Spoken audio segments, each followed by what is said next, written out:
Welcome to Democracy Explained, a podcast by Apathy is Boring. In this series, we explore the pillars that hold up our democracy: participation, information, pluralism, rights, and elections. Hi, I'm Sam Roosh, Executive Director at Apathy is Boring, and your host of Democracy Explained, a podcast where we make sense of how democracy works and why it matters to you. Hi, I'm Sid, one of the co-hosts of Democracy Explained. In today's episode, we ask, what does it really mean to participate in democracy? Together, we'll hear from youth, experts, and community voices who help us understand how democracy works and how we can make it stronger. You're listening to Democracy Explained, a podcast by Apathy is Boring. Apathy, as we think we know it, doesn't exist. So when you ask someone about, whether they care about politics, they'll often give you kind of a, shrug the shoulders, I don't care, or whatever. But if you start asking them about issues, so like if you're waiting for the bus and it's raining, do you not care how long it takes? That's politics. Do you care about if you live in a small town and you can't get a doctor because there aren't enough doctors? That's politics. Do you care about pollution? Do you care about human rights? Do you care about daycare? Do you care about policing issues? Do you care about social justice? Whatever you care about, it's politics. My name's Dave Meslin, and I'm 50 years old, and I've spent pretty much all of my adult life as a researcher, writer, and advocate for improving democratic systems in Canada. I think there's something that often frustrates me when I'm getting asked questions about youth disengagement. I know this is something that frustrates you, which is the idea that people should participate in a system or in a process that doesn't include them and doesn't meaningfully consider their input, and that they should participate anyways, and that if you don't participate, that's some kind of like almost moral failing. Right. And that cycle kind of continues. Who bears the responsibility, I guess, for participating and making these decisions? And what should we be asking of our elected officials to change that? The system excludes people's voices in so many ways. So when we talk about things like gender imbalance or partisanship or big money in politics, these aren't like little problems, right? Like these are off the charts, all of them. But again, that's not something to be frustrated about. It's something to be, I would say, excited about, because there are solutions and there are things that at a bare minimum we should be experimenting with just to see if it might be better.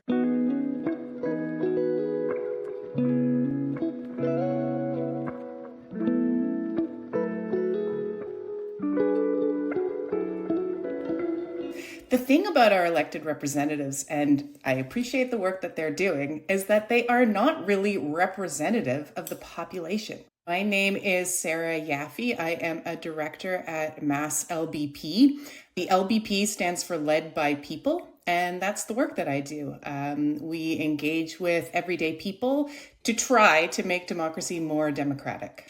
And we do that mostly through a deliberative democracy innovation called citizens' assemblies.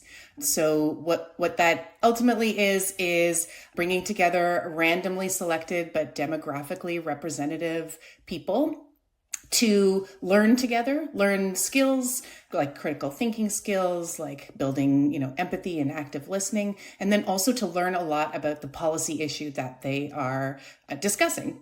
And then we run them through a designed and facilitated process to help them deliberate on the issue, and then ultimately produce a set of consensus recommendations that they deliver directly to policymakers. And so what's that process like? I think when we talk to a lot of young people who are not engaged, who are not, don't even really think about voting or whatever, they often kind of are like, well, I don't know enough to participate, or I don't feel like my voice matters in this process, or that it's being heard, or, I don't relate to this at all. Like, how do you go from that to being like, here's a recommendation for policy, and I feel confident about what we've put forward? That's a really big gap for a lot of people. So what's the process? Deliberative processes focus on two things. One piece is learning, and then the other piece is discussion. And so that learning piece is, I think, what helps address exactly what you were saying, how people can feel like they don't really know enough to make a recommendation. We help bring all that knowledge together. So we, almost half of a process is focused on building or delivering a curriculum, a series of different ways for people to learn about the issue and to hear lots of different perspectives. So the people in the room are representing lots of different perspectives, but also the people at the front of the room who are presenting information. Many of them will be experts or have academic expertise, have practical expertise, have direct lived experience to bring to the conversation.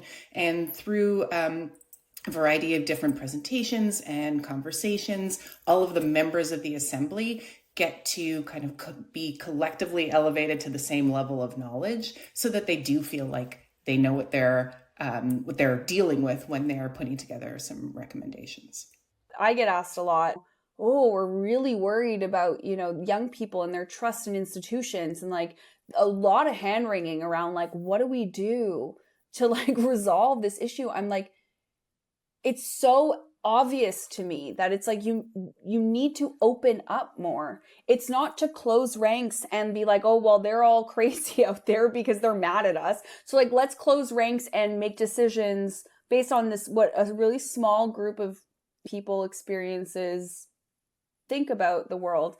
And it's so interesting how much pushback there is on that, where they're just like, no, but like, we shouldn't open up more because if we do, then we might not like what they have to say, but also we might like if something unpredictable might happen. And I'm not really sure what the fear is. Oftentimes the public is seen as volatile and emotional and unpredictable and apathetic and ill-informed. And so people in positions of power consider the public as a risk.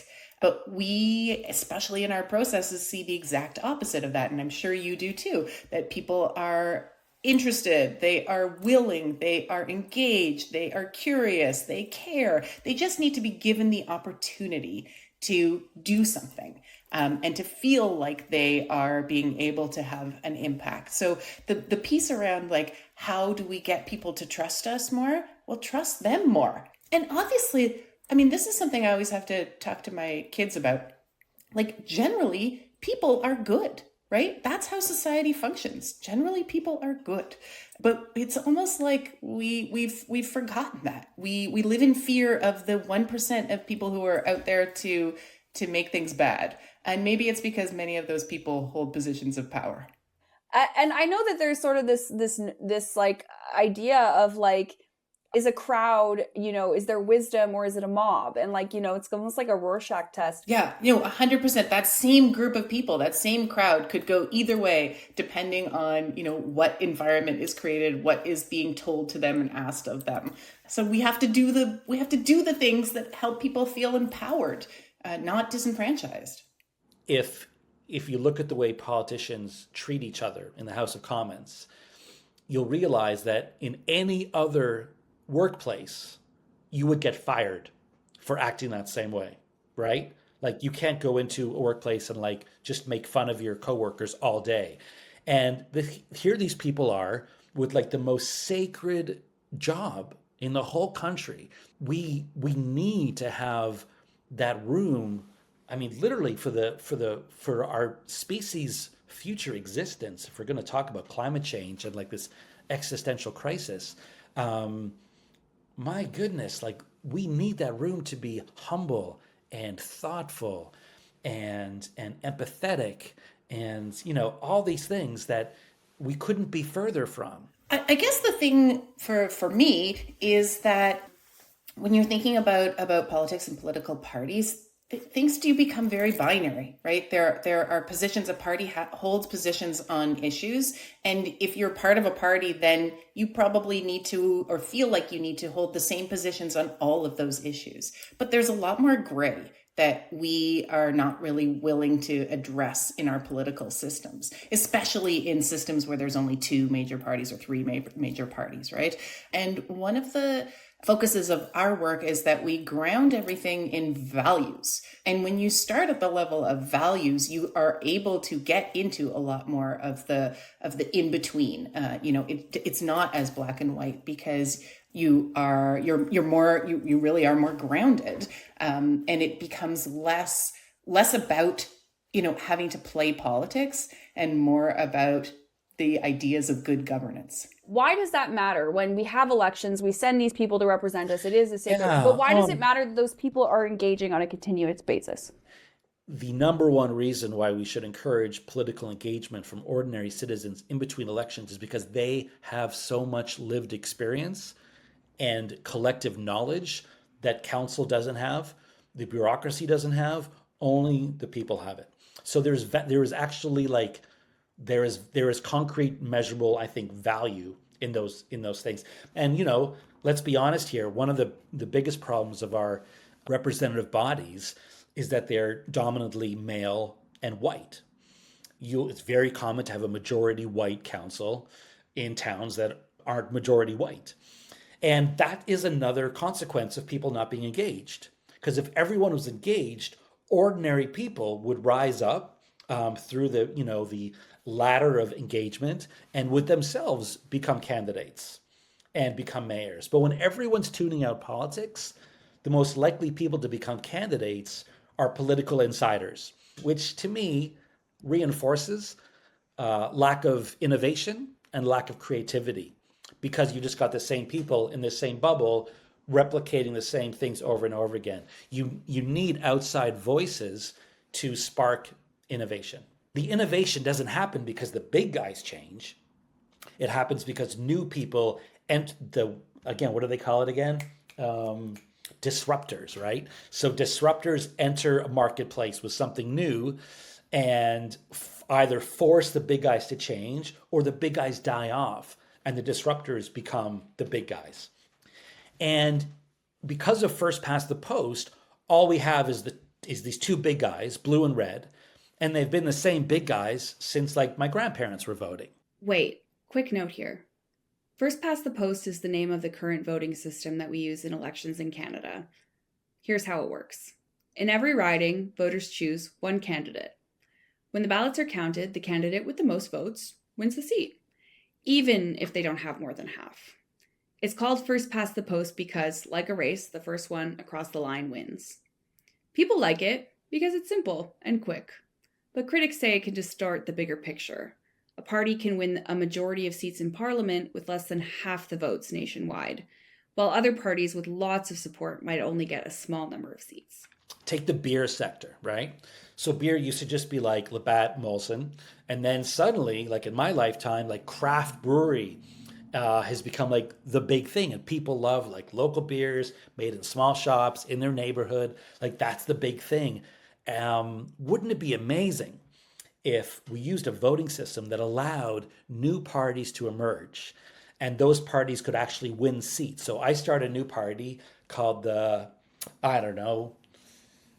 Pink Pony Club Party in a proportional system, and I got 1% of the vote, I get seats. In Canada, if I started the Pink Pony Club Party and I got 10% of the vote, like 1 in 10 support this brand new party, like that's a huge market share for a new disruptor, I get 0 seats. I get 0 seats. Wow, like what could be more broken than a system that takes new innovative disruptors that have public support and are building their market share and actually just shut them right down? Not having broad participation just sort of like creates these like siloed, what do they call it, institutional mimicry or whatever, where everyone's just kind of replicating the same things and they think it's like normal. So, like, what are the major barriers to seeing more citizens' assemblies formed on things? Is it just like a resource and capacity constraint? And if it's valuable, how can we push for more of that to happen? One of the most important pieces of an assembly is that there is someone on the other end to receive the recommendations and who is committed to responding to them and ideally implementing them. So without those people, those decision makers, those power holders willing to do that, then an assembly is not particularly useful. And then, the other thing is, as I said, it is a resource intensive process. We do invest in people, and we bring people together from across the country. And this is a big country. So that takes time, that takes work. And the time piece is another important component of a deliberative process. It does have to take place over time. It's not a 3-hour, focus group. It's days and days of working together. But the other thing that I think would be valuable that, if we had more time and resources, we would try to do, I think, is develop a network of all of the people who have participated in assemblies, because they are such strong advocates for these kinds of processes, and they know what it means. They know how it's different than the other ways to engage in democracy. And there would be a lot of storytelling and to be able to share with the rest of the population that I think would be really effective.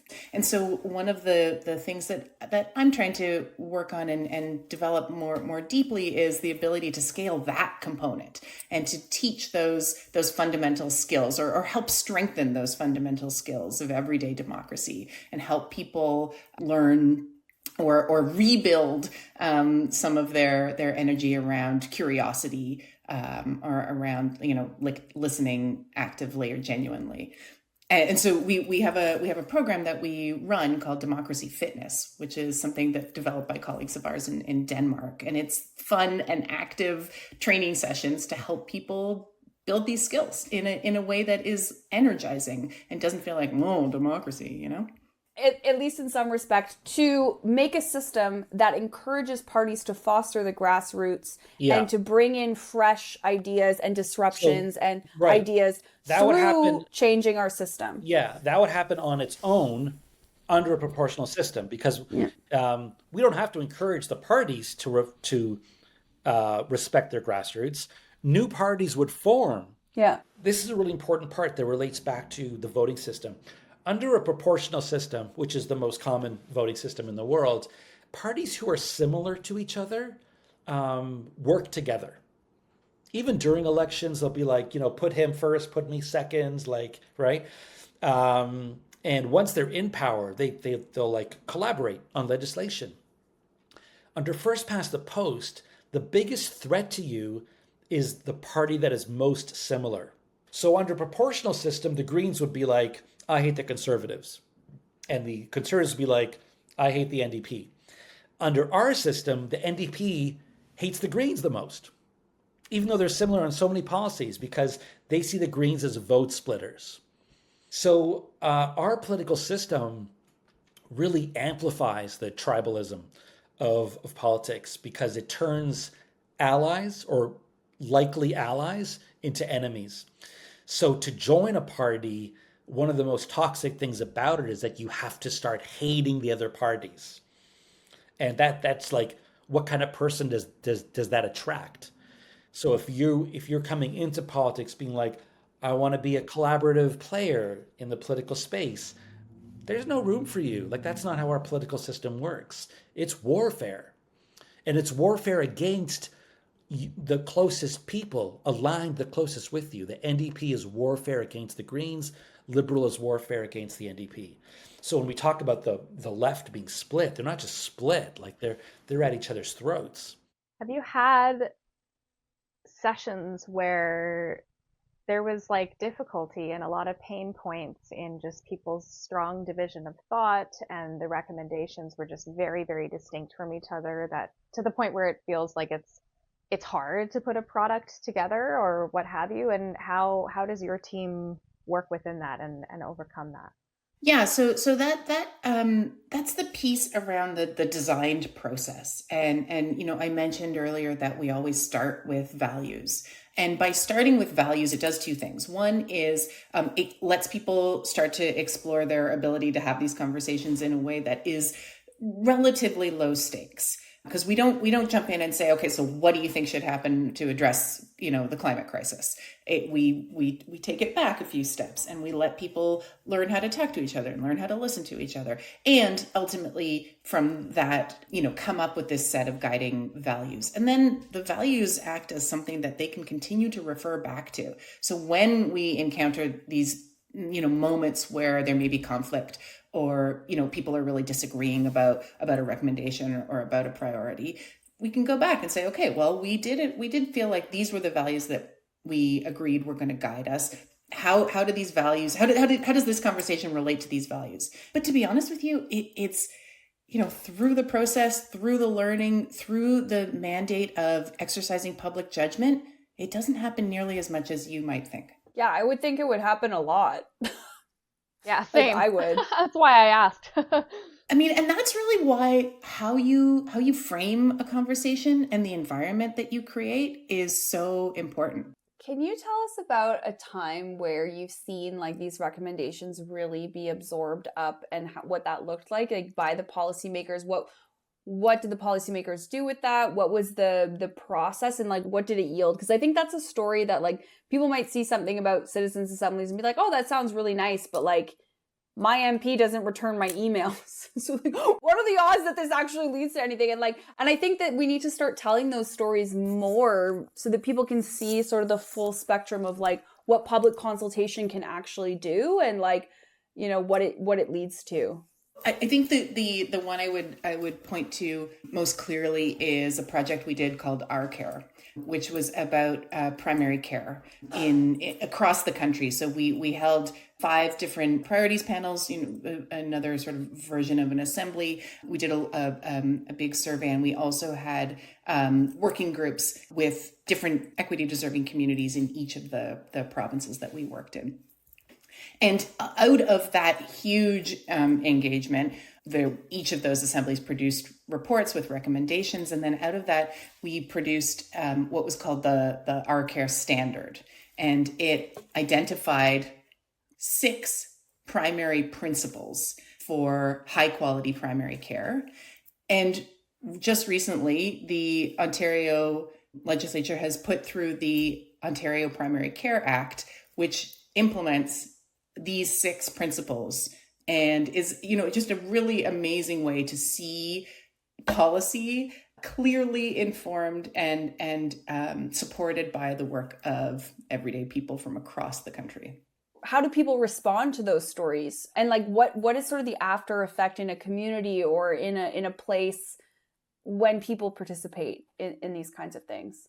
We've seen anecdotal examples of people going on to run for their city council, or to become more involved in their school board, or to join volunteer boards, like to engage more deeply in their communities. And then again, the other piece that happens is that people become advocates for the issue that they were deliberating on. There's also some good research that shows that people, people's perspectives change, people's skills change, and people become more trusting of government. Wondering what you would say, Sarah, to our younger audience of Canadians who, we know are having a hard time engaging and participating, feeling disenfranchised with voting and not feeling like there's space made for them beyond that. What advice would you give, and opportunities would you say of that are out there if a citizens assembly is not accessible or is accessible? What else could they do that would be a form of democratic participation? Yeah, I mean, it's a great and important question. I think my advice is join something, do anything with other people in person. I think one of the best ways to kind of promote democracy is to build empathy. And I think a big part of that is to just have experiences that are different than the ones that you normally have. I think one of the core pieces that I think is fundamental to continuing to promote the democratic values is to shift away from an instinct towards judgment towards an instinct of curiosity. I just had a question for you, which might be my own ignorance, but I'm sure you could correct it. But I'm a dual citizen, so I do vote in both elections, Canada and the US. And since I've been an adult and registered in both, and I still maintain a family address down in the US, I've noticed that I will get emails and I will get mail of ballots in between elections that will ask me to vote on different issues in the county, at the state level. Those are referendums. They're in the U.S. They're called, I think, ballot questions or measures. They call them measures. They're ballot measures. It's actually been a great mechanism for progressive change. So if you look at some things over the last 20, 30 years, whether it's gay marriage, whether it's legalizing marijuana, a lot of those changes started with ballot measures. It's a great way of empowering people to encourage engagement, to get people about thinking about the issues in between elections. The question in that case would be like, why is it disappearing? If it's such a great way of keeping that participation and engagement, even in between federal elections, like why don't we have it here? Yeah, I think in many ways, our culture, not just politically, but just our culture in general, in Canada and large parts of the West, still embraces this idea of like the single individual great leader. And this is like aligned with just paternalism and colonialism and the Bible. I mean, it's literally an extension of Moses or Jesus, except now it's, Trump or Bernie or, Trudeau uh, or Polyev. It's a single guy who is going to save us from everything. And even though we've modernized in so many ways, I still think that we're desperately clinging on to this idea of the father. And why would the father hold a referendum? I think that's one of the main problems. And, it relates back to what I was saying before about the House of Commons having this like fetish of preserving the past. That's really problematic because the past politically is not a good place. It's in the very near past that we gave women the right to vote. I mean, there's nothing to romanticize about the political past. It's something to just throw in the garbage and move forward with like innovation, creativity, disruption. And instead, we're like, people talk about the good old days.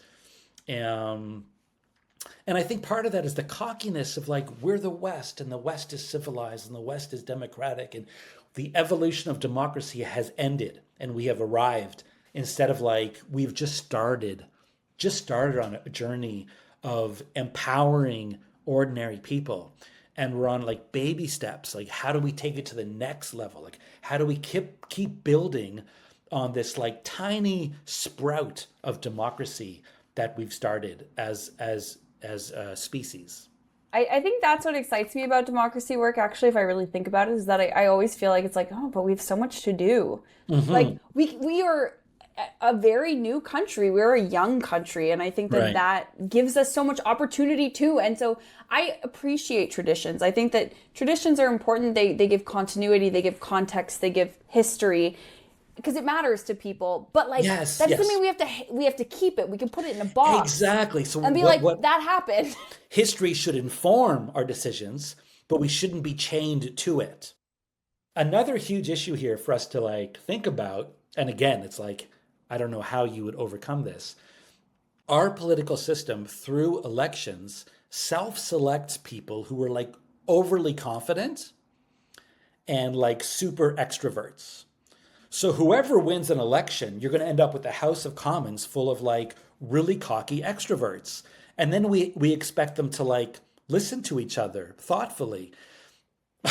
It's kind of a recipe for disaster. So, there's been a lot of research into like introverts and the important role of introverts and the fact that introverts are quiet because they're thinking. Those voices don't exist in our city councils or our parliaments because, by definition, you have to be a cocky extrovert to run for office. How can we imagine political spaces where people do listen to each other, are humble, um, and rather than our current, toxic, polarized, hyper partisan infighting? Like, can we manage that? Can we imagine that? And if we can imagine it, how do we bring it to life? And if you care about politics, I encourage you to not just join a party and try and get someone elected. Take a step back, look at what's wrong with our system, research what reforms are available, and fight for change, because we deserve a political system that reflects our actual values, but more importantly, reflects the human skills of listening and collaboration. We deserve nothing less. I think it's unique a little bit that we've separated participation and elections as sort of these kind of like distinct things. But why does it matter that people participate and show up and do things like this?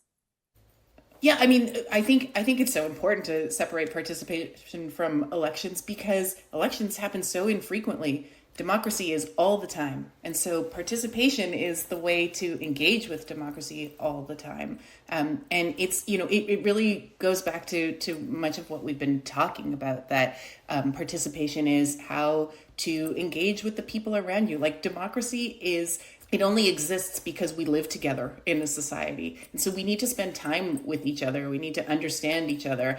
I think one of the big takeaways from our work is that, everyday people have a lot of really valuable insights to share. And of course, that extends to young people as well.